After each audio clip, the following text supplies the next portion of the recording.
एक शहर में अमित और रेनू नाम के पति पत्नी रहा करते थे।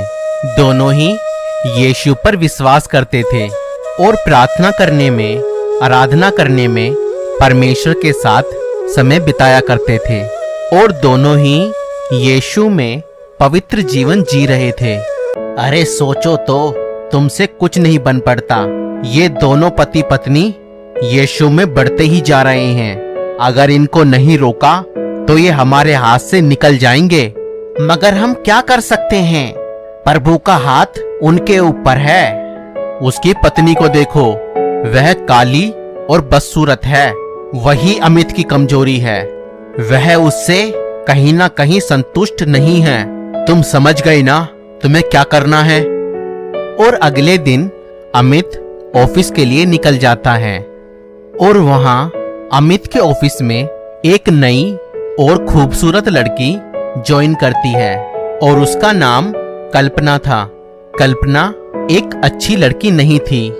वह ड्रिंक और स्मोकिंग और दूसरे लड़कों के साथ गलत रिलेशन बनाती थी।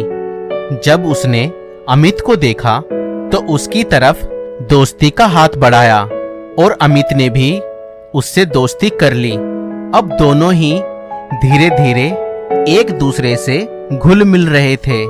कुछ समय ऐसे ही बीत जाता है और अमित और कल्पना की दोस्ती और गहरी होती जा रही थी। लंच टाइम में जब तक अमित काम खत्म कर नहीं आता था तो कल्पना लंच नहीं करती थी और इसी प्रकार अमित भी कई बार कल्पना का इंतजार करता था। और जिस दिन कल्पना ऑफिस नहीं आती थी तो अमित का काम करने में मन नहीं लगता था। अब दोनों ही साथ में बाहर घूमने भी जाने लगे। अब अमित को ऐसा लगने लगा था कि कल्पना उससे प्यार करने लगी है और अमित भी कल्पना से प्यार करने लगा था। और अमित अब सोचने लगा था कि काश कल्पना ही मेरी पत्नी होती। और अब अमित परमेश्वर की उपस्थिति से दूर होने लगा था।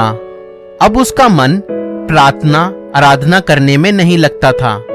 एक दिन कल्पना अमित को बार में ले गई और उसके साथ जबरदस्ती करते हुए उसे शराब पीने को कहा और कुछ देर नाना करते हुए अमित शराब पी ही लेता है और फिर वो दोनों